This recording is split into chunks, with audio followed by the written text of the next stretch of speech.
কল্প বলল। এত হাঁপাচ্ছ কেন? বসো না এখানে, রিল্যাক্স হও, তারপর বলো, শুনছি আমি। নূপুর বিরোধিতা করে বলল। না না, এখন নয়, ফোনে বলবো। ফ্রি হয়ে কল দিও। কল্প তাকে আশ্বস্ত করলো ফ্রি হয়ে কল দিবে। নূপুর তাকে বারবার বলে দিল সে যেন অবশ্যই ফোনটা করে। মায়ের চোখে পড়ার আগেই নূপুর লুকিয়ে চুবিয়ে চলে গেল। কল্পের কফি শেষ ততক্ষণে। যাবার সময় হয়ে এলো তারও। সোফা ছেড়ে উঠে ঘুঙুরের উদ্দেশ্যে সে বলল। চলে যাচ্ছি, যা বলেছি মনে থাকে যেন।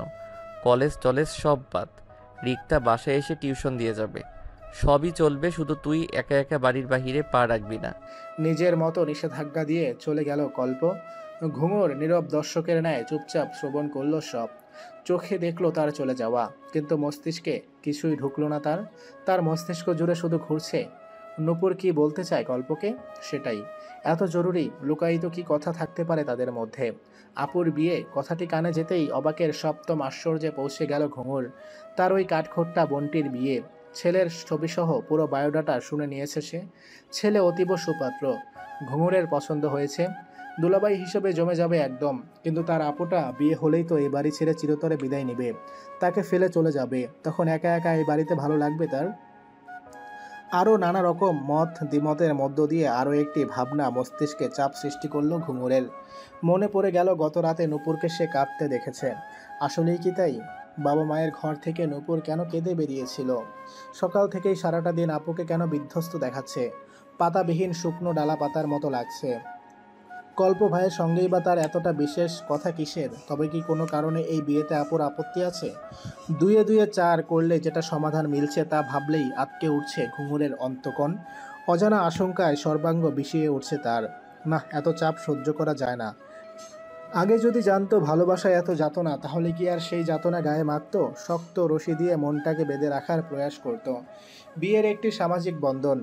এই বিয়ে যেমন পরস্পর দুটি মানবের যুগলবন্দি সম্পর্ক তৈরি করে, তেমনি দুটি পরিবারেও সুগভীর মিল বন্ধন সৃষ্টি করে। এই এক বিয়ে এক পিঠে আনে আনন্দ, আরেক পিঠে আনে শূন্যতা। যার জীবন যেভাবে লেখা থাকে সেভাবেই আসে। তেমনি এখন আহমেদ পরিবারে নেমে এসেছে বিষণ্ণতা। দুই কক্ষের দুই বিছানায় গুমোট দম বন্ধকর পরিস্থিতিতে ঘাপটি মেরে পড়ে আছে দুই বোন। দুজনের মনেই চলছে সমান অস্থিরতা। বাহির থেকে উপলব্ধি করে না হলেও ভিতরটা যে ছিঁড়ে কুটে যাচ্ছে। কাকে দেখাবে তারা সেই দুঃখ? কে নেবে সেই যন্ত্রণার ভার? কে আসবে উপশম হয়ে? নিস্তব্ধতা ভেঙে ফোনের কর্কশ শব্দ বেজে উঠল। উদাসীন ঘুঙুর বিরক্ত বোধ করল খানিক। তার মনের বিষাক্ততা যেন সর্বত্র ছড়িয়ে পড়ছে। তাই তো আশেপাশের সব কিছুই তিক্ত লাগছে। যেমন এই ফোনের শব্দ। বালিশের পাশেই ছিল ফোনটা। দুর্বল হাতে সেটি বের করলো ঘুঙুর। যতটা বিরক্তি নিয়ে স্ক্রিনে তাকিয়েছিল তার কুঞ্চিত হৃদয় ধীরে ধীরে শিথিল হলো ওপাশের নম্বরটির দৌলতে। এক দৃষ্টে স্ক্রিনে থাকা নম্বরটির দিকে চেয়ে রইল সে। ফোনটা বেজে বেজে সেভাবেই কেটে গেল। পরপর আবার বাজতে শুরু হলো। ঘুঙুর যেন রিসিভ করার মতো শক্তি পাচ্ছে না। আচ্ছা, কি বলবে ওপাশের মানুষটি? নিশ্চয়ই কোনো চমকপ্রদ খবর দেবে, যা শুনে তার গোটা রাতটা বিনিদ্র হবে। চতুর্থবারের মতো কেটে যেতে যেতে রিসিভ করা কলটা দেখে বুক ভরে নিঃশ্বাস নিল কল্প। শুনশান রাস্তায় এক হাতে গাড়ির স্টিয়ারিং, অন্য হাতে ফোন কানে চেপে ধরে গন্তব্যে ছুটছে সে। ফোনের ওপাশ থেকে নিঃশ্বাসের শব্দ ভেসে আসছে। সে ডাকলো, মন মাতাল করা সেই কণ্ঠে ডাকলো। তোতা পাখি। শ্বাস প্রশ্বাসের ধ্বনি এপাশ ওপাশ মুখরিত করে রেখেছে। শব্দেরা যেন নীরবতা পালনের প্রতিযোগিতায় নেমেছে। কণ্ঠ ভেদ করে বাক্যগুলো বের হওয়ার আগ্রহ পাচ্ছে না। কত শত কথা, কত শত অভিযোগ একত্রে দলা পাকিয়ে আটকে আছে। সুদূর প্রসারী নীরবতা ভেঙে কল্প মুখ খুলল। তার নম্র কণ্ঠ পুনরায় ভেসে এলো। তোতা পাখি। ঘুঙুর অতি কষ্টে গলা দিয়ে শব্দ বের করার প্রয়াস চালিয়ে শুধুমাত্র বলল। সঙ্গে সঙ্গে ওপাশ থেকে গল্প সাড়া দিল, বলল, মন খারাপ? ঘুঙুর এবারেও জবাব হিসেবে ইঙ্গিত ব্যবহার করে বলল, আমার তোতা পাখির মন খারাপের সময়টাতেই তাকে আমি এতটা নির্লিপ্ত থাকতে দেখেছি, নয়তো আমার ক্ষেত্রে সে বরাবরই পসেসিভ। ঘুঙুর কিছু বলতে পারল না। মাথার নিচের বালিশটা সিক্ত করা ছাড়া। কয়েক ফোঁটা নোনা পানি মুহূর্তেই ভারী করে তুলেছে বালিশটাকে। কল্পের গলা আবারও শোনা গেল, বলতেই হবে এমন কোনো কথা নেই, তবে বললে আমিও একটু শান্তিতে ড্রাইভিং করে বিনা সংকটে গন্তব্যে পৌঁছাতে পারতাম। ঘুঙুরের এই মুহূর্তে মনে পড়ল কল্প ড্রাইভিং করছে, তার সঙ্গে কেউ নেই। তাকে বিভ্রান্ত করা এই মুহূর্তে একদমই উচিত হবে না। সব দিক ভেবে ঘুঙুর নিজেকে সামলে নিল তৎক্ষণাৎ। চোখ মুখ মুছে উঠে বসলো। শুকনো কাশি দিয়ে গলা পরিষ্কার করে নিয়ে বলল, আপনি ড্রাইভিং এর সময়ে ফোনে কথা বলছেন কেন? জানেন না এই সময়ে পূর্ণ মনোযোগ সামনে দেওয়া উচিত? রাজ্যে রাস্তা ফাঁকা, তাই ভাবলাম একটু সঙ্গী খুঁজি। খুব কি অন্যায় হলো? তা তো হলোই। এখন আপনার কিছু হয়ে গেলে আমার তো। অসম্পূর্ণ বাক্যে আটকে রইল ঘুঙুর। কি বলতে যাচ্ছিল ভেবে ভেবে নিশ্চুপ রইল। ওদিকে মিটমিট হেসে কল্প বলল, আমার কিছু হয়ে গেলে তোর কি হতো বল বল। ঘুঙুর কথা ঘুরিয়ে নিল। তার কেমন বিষণ্ণ লাগছে সব কিছু। মাথায় চিন্তা থাকলে কোনো কিছুই ভালো লাগে না। নিষ্প্রভ কণ্ঠে বলল, আপুর সঙ্গে কথা হয়েছে আপনার? কল্পর এতক্ষণে মনে পড়ল নূপুরের কথা। সে ভুলেই বসেছিল নূপুর যে তাকে যোগাযোগ করতে বলেছিল। নত কণ্ঠে সে বলল, হাই, ভুলেই গিয়েছিলাম। তুই বললি পর মনে পড়লো। আচ্ছা কি হয়েছে বলতো, তুই কিছু জানিস? এত জরুরি বললো যে। আমি কি করে জানবো? আচ্ছা আমি তাহলে নূপুরকে একটা ফোন করে দেখি। হুম তোতা পাখি, হুম ঘুমিয়ে পড়, আমি খুব শীঘ্রই ফিরে আসবো। হুম গুড নাইট। সাবধানে যাবেন। কল্প মজার ছলে উত্তর দিল। যেমন বলবেন। ঘুঙুর প্রতি উত্তর স্বরূপ বলতেই কল্প লাইনটা কেটে দিল। এপাশে ফোনটা বুকে চেপে গুটিসুটি মেরে বিছানায় মুখ গুজে পড়ে রইল ঘুঙুর। নিঃশ্বাস আটকে আসছে তার। কল্প বলল তাকে ঘুমিয়ে পড়তে। আসলেই কি তার ঘুম হবে, নাকি আপু আর কল্প ভাইয়ের কথোপকথনের চিন্তায় ছটফটিয়ে শেষ নিঃশ্বাস অবধি পৌঁছে যাবে? কিশোরী বয়সের প্রেম বড় আবেগী। মনের বিরুদ্ধে গিয়েও নানা কাজ করে বসে মস্তিষ্ক।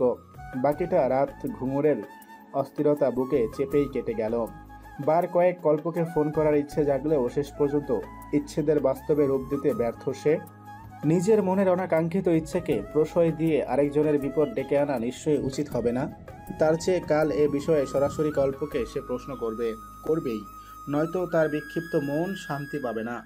দুটি আপনজনকে ঘিরে অহেতুক তৈরি হবে বিতৃষ্ণা।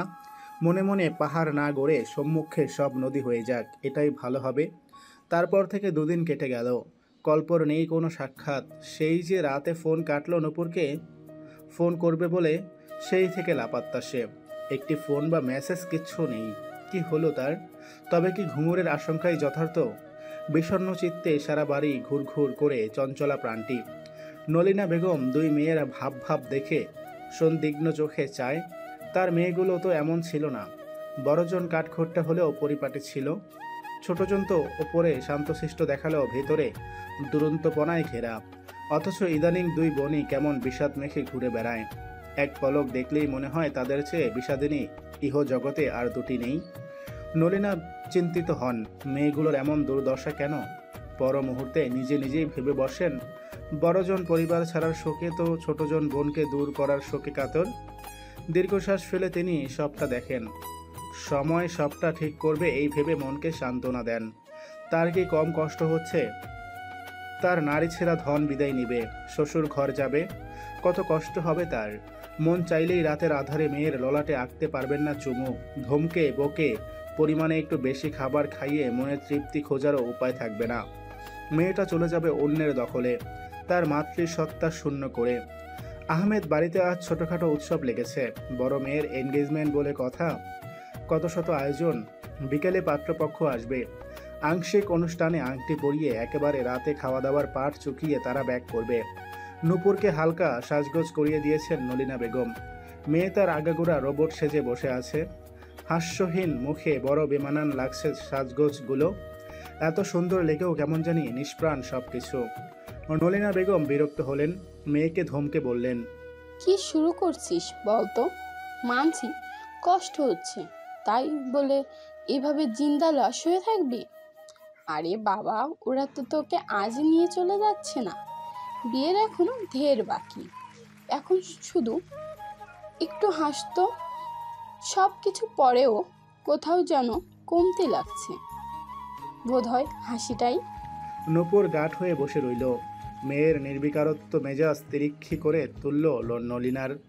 ব্যর্থতা বরণ করে বিরক্তিতে মুখ দিয়ে বর্গীয় ধ্বনি উচ্চারণ করে সেই স্থান ত্যাগ করলেন তিনি। বোনের ঘরে প্রবেশের মুখে মায়ের আদল জুড়ে সেই তীব্র বিরক্তি নজরে পড়ল ঘুঙুরের। হালকা রঙিন কুর্তি গায়ে হালকা সাজে বোনের পাশে গিয়ে বসলো সে। আপাত মস্তক বোনকে দেখে নিয়ে আনমনে বলল, মাশাআল্লাহ। নূপুর নিষ্প্রভ দৃষ্টিতে ঘুঙুরকে দেখল। ঘুঙুর নিজেই আগ বাড়িয়ে বলল, তোমারও কি মন খারাপ আপু?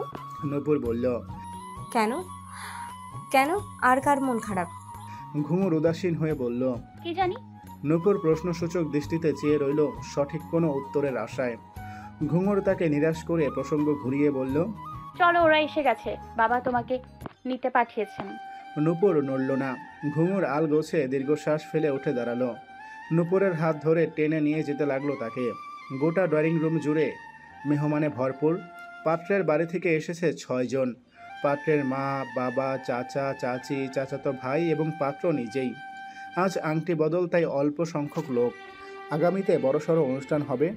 খাদিজা বেগম আর কুহু সকাল থেকে এখানে আছে। নলিনার সাথে হাতে হাত এগিয়ে দিয়েছেন খাদিজা। নূপুর তো তারও মেয়ে, কখনো আলাদা চোখে তো দেখা হয়নি ওদের। কনের আগমনে উচ্ছ্বসিত হয়ে উঠল আসর। ছেলে বাড়ির লোকেরা নূপুরের ছবি দেখেই পছন্দ করে নিয়েছিল, এখন তো আরও সামনাসামনি দেখে পুরোই ফিদা তারা। নূপুরকে নিয়ে আসতে এক ভদ্র মহিলা নিজের পাশে জায়গা করে দিয়ে বললেন, এখানে বসো মা। ওটাই পাত্রের মা। নূপুরকে তার কাছে বসিয়ে দিয়ে ঘুঙুর সরে গিয়ে দাঁড়ালো কুহুর পাশে। কথোপকথনের এক পর্যায়ে জানা গেল ছেলের নাম সাফিন, পেশায় সফটওয়্যার ইঞ্জিনিয়ার। সুপ্রতিষ্ঠিত। দুই পক্ষ মিলে মত প্রকাশ চলল, কথাবার্তা এগোলো। অতিথি আপ্যায়ন শেষে সকলের মতামতের ভিত্তিতে আংটি অদল বদলের সময় ঘনিয়ে এলো। একদিকে সবার আনন্দের মুহূর্ত, অন্যদিকে কারো মনে মর্মরে হাড় ভাঙা যন্ত্রণা।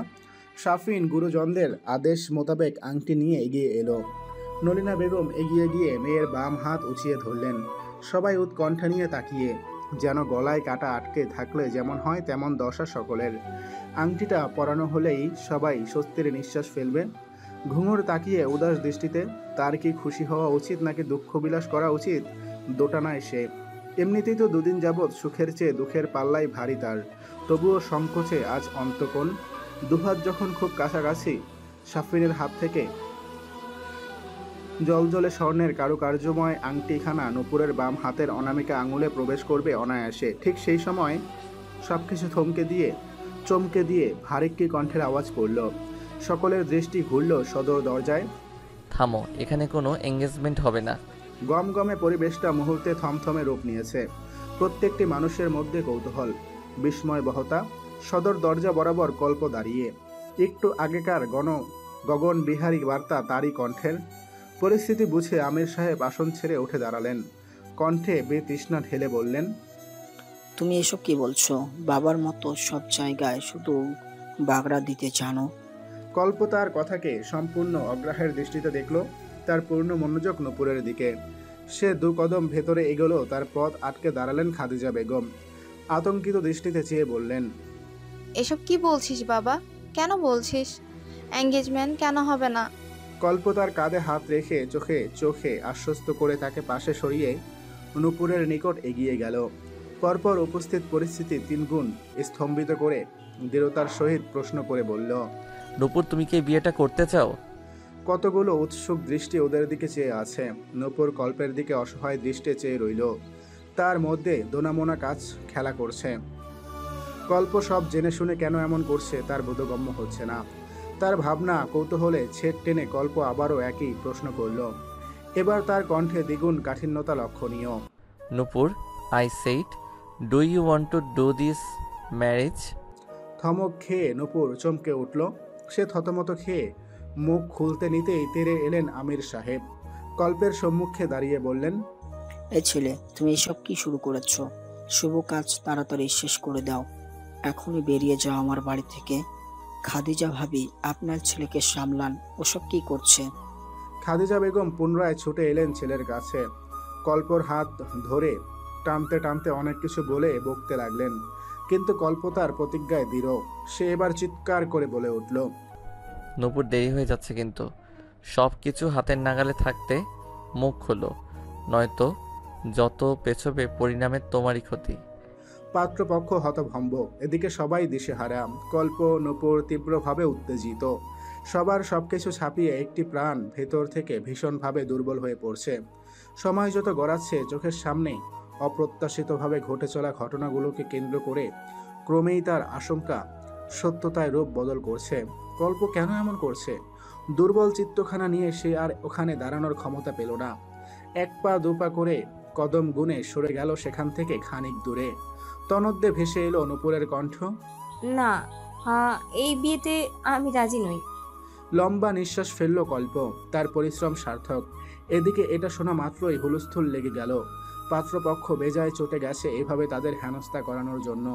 কেউ কিছু বুঝে ওঠার পূর্বেই কল্প এই বিষয়টিকেও সামাল দিয়ে দিল। মুখ দিয়ে সিটি বাজাতেই বাহির থেকে জিহান সহ আরও ছেলেপেলেরা এসে তাদের ধরে নিয়ে গেল। সবার মুখে একটাই কথা, মেয়ে যেখানে রাজি নয় সেখানে আর কোনো কথা হবে না।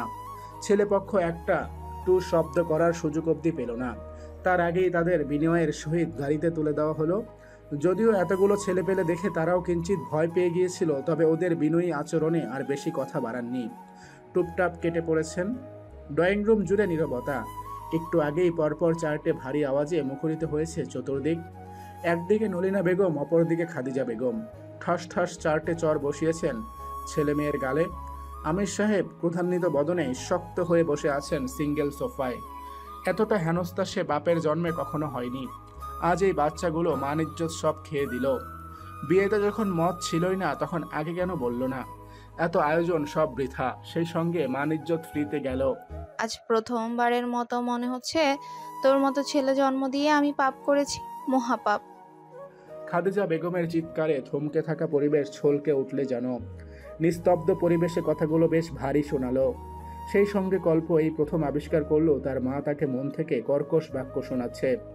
শুধু কর্কশই নয়, চরম তিক্ত বাণী। কল্প কিছু বলতে চাইল। খাদিজা বেগম তাকে থামিয়ে বলল, যা করার করেছো, এখন এই মুহূর্তে বাড়ি যাবে, চলো। কল্প বলল, কি বলছো? এখনো আসল কাজটাই তো বাকি রয়ে গেছে। এখনো বাকি আছে, তা আরো কি কি উদ্ধার করতে বাকি রেখেছো? কল্পের কথায় ফিরে তাকালেন নলিনা। আমির সাহেবও নড়েচড়ে বসলেন। এই ছেলে মানেই তার জন্য আতঙ্ক। আবার কি করতে চাচ্ছে কে জানে। নূপুরও শঙ্কিত মনে চেয়ে আছে কল্প আবার কি করবে। সবার ভাবনা সরিয়ে কল্প সদর দরজার পেছনে এগিয়ে গেল। পরপর সেখান থেকে টেনে ভেতরে নিয়ে এলো একজনকে, যাকে দেখে রীতিমতো সবাই স্তব্ধ। নূপুর স্থির দৃষ্টিতে চেয়ে পিছিয়ে গেল কয়েক কদম।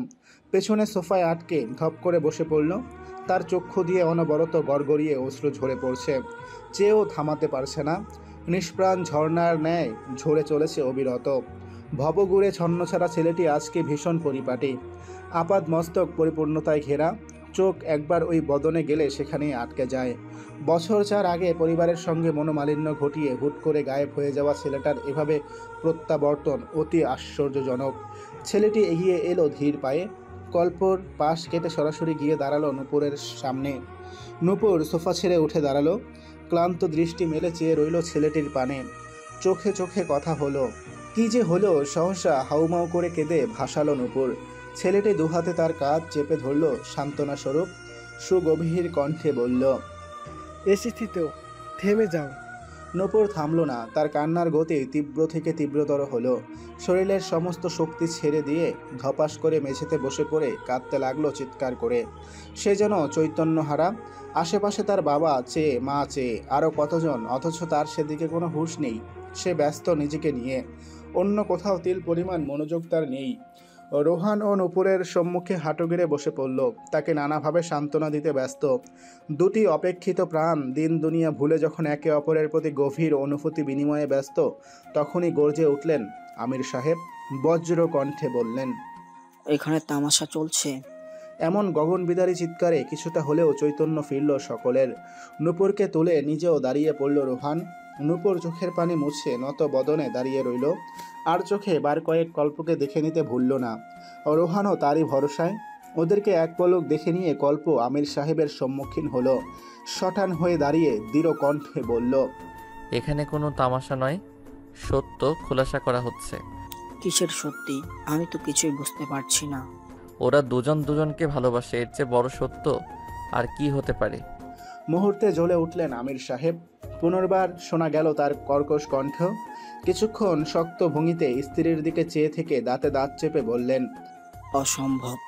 আর এক মুহূর্ত ওখানে থাকার প্রয়োজন বোধ করলেন না তিনি। গটগট পায়ে নিজের ঘরের দিকে এগোলেন। তার পিছু নিলেন নলিনা বেগম। আপাতত স্বামীর মস্তিষ্ক ঠান্ডা করা তিনি সর্বাপেক্ষা জরুরি বলে মনে করছেন। খাদিজা বেগম এবার বুঝলেন ছেলে কেন তার এসব করল। একজন প্রেমিক কখনোই চাইবে না অন্য কেউ তার ভালোবাসা হারাক, এজন্য এত তোড়জোড়। তিনি আলতো হাসলেন ছেলের কীর্তিকলাপে। পরপর কি ভেবে ছুটলেন আমির সাহেবের কাছে। রোহান নূপুরকে সোফায় বসিয়ে কল্প এগোলো ওদিকেই। সবাই মিলে একসঙ্গে বসিয়ে বাজিয়ে একটা স্যাটেল দিতে হবে আমির সাহেবকে।